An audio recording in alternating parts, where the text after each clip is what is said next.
I bring greetings from England. I'm John Delaney, and I've just come back from an awesome week of jumping in America. A friend of mine, Granger Korf, and myself, he's an author, he's written the book 19 with a Bullet, and I've written the book Staying Alive, the Paratrooper story. But it's in short stock, so you won't be able to get it. And if I ever meet you, I'll sign it for you. So Granger and I have been jumping over the last 45 years. We've jumped every decade. We've skydived, tandem, and we've done multiple water jumps. And last year in 2024, I had an opportunity of doing a water jump with 18 other paratroopers, and one mother jumped with her son, and I took my son Dylan from England all the way, and the pictures in the background show the story. And we went off to Orlando and then up to Dunedin, and we jumped at X-35 out of a Bell Huey, a Super Bell Huey, one of them Vietnam helicopters that used to take troops into battle. And what happened, we went through the jump training, and then we did the jump kit inspection and went through into the helicopters and did 3 awesome jumps. And our son's got blood wings, which is part of a tradition of an airborne unit. So I served. Let me tell you about myself firstly. I come with the 5 Ps. So firstly, I was a pupil at school. And then I was a paratrooper, having been conscripted to the military for 2 years. And I served in 1980 and 1981. First year we trained, second year we went to war. So this is what I'm talking about today. The third thing that I did was I became a plumber. After being in the military, I became an apprentice, and then I became a plumber, and then I started my own business after doing my apprenticeship. I found it so hard in my life to get through the trauma in the second year of our military service when I was a paratrooper. And we were known as South African Parabats, Parachute Battalion. So it's a shorter abbreviation of it. We were the Parabats. And we were the elite of the non-national servicemen in those years. So, like I said, we trained for the first year, and the second year we were deployed in the Namibian, Southwest African, Angolan border. And there we were deployed, and we did cross-border raids where our seniors had been in Rhodesia. They learned how to do fire force. We did heli-borne assault into Angola.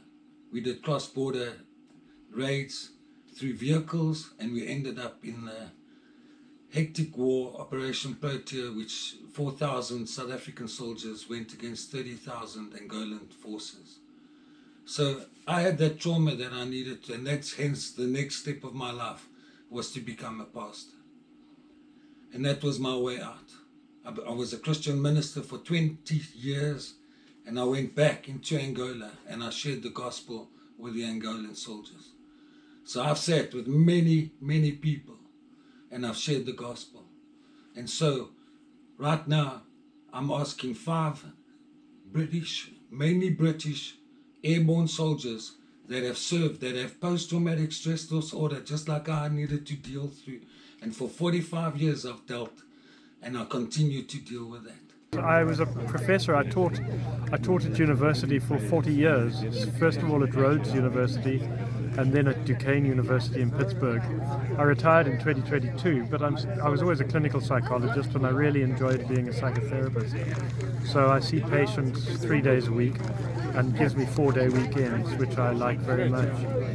Yeah, and it helps me pay for some of these extravagant. One more thing I'll say is that I was actually given the Pennsylvania Psychological Association's Public Service Award in 2018 for the work with veterans, and it meant I was keynote speaker in their 2019 convention, where I talked about a Jungian archetypal approach to treating combat PTSD, which draws a lot from our knowledge of traditional warrior cultures around the world. So can you expand on that?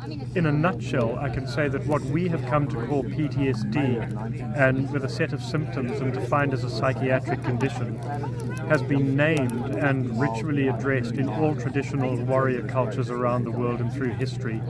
And all those cultures understood what we think of the symptoms as PTSD as initiatory experiences that sets the young warrior on the warrior's path of moral and spiritual development through the lifespan.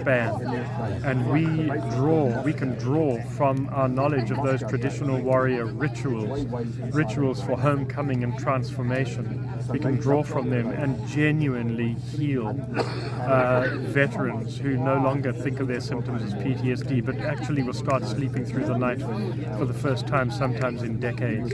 It's been really rewarding work. It's not just trying to, we don't give them platitudes. We offered them something truly transformational. The rituals of healing were essentially that one needs to, there's a period of sort of spiritual cleansing from the act of killing and the violence of killing, the violence of war. There is making peace with the dead, which includes the enemy dead. There is storytelling to the civilian community as well as other veterans, so that the experience of the veteran becomes part of the clan or the family legacy that can be honored and has dignity and becomes part of the, as I said, part of the legacy. There's also then, and it relieves the individual warrior from this collage of chaotic images and violence and the moral trauma from suffering it alone, and it's genuinely redemptive to be able to put those into one's mother tongue, which is also the language of one's morality and ethics and normal and healthy conduct, so that to talk about it re-establishes the coordinates of sort of the ethical coordinates of our lives, so we can find our bearings again. So storytelling to the civilian community is important, and then continuing to be of service is very important. And part of that service is recognizing one's role and one's value to the culture as a veteran and as a warrior elder, so that we can offer guidance and steadiness to the young bucks who could do with our wisdom. So I'm asking 5 mainly British paratroopers or paratroopers from Europe, even America. If you want to join me for a week in October, I'm going to take you to Airborne School at X-35 Airborne with Mohawk 22, and we're going to do the jump school, and we're going to do jumps, land jumps, out of a C-47, an antique World War II C-47 Dakota that the boys jumped in to Normandy. And I'm talking paratroopers, mean men. And I'm here to help you. If you've been through post-traumatic stress disorder, if you've been through suicidal thoughts and trauma, aggressiveness, I'm here. I will spend that quality time with you on this retreat in October. So I need your entries in by July. The latest I can do this is by July. So you'll be on the manifest and you will be jumping. You will be jumping in your uniform of your unit. You will wear your maroon beret or whatever paratrooper beret with your paratrooper insignias, and you will have jump boots and you will jump. And now I get to you that are sitting there, families, fellow airborne warriors, older, that have sons. Do something with them. Get out there and do something. But I'm asking you to assist me. I can't do this alone. I'm the man that's been on the ground. When I went back to Angola, I shared the gospel. We did work for food programs in Mozambique, and I was in Botswana. I was in Sri Lanka helping those victims with the tsunami.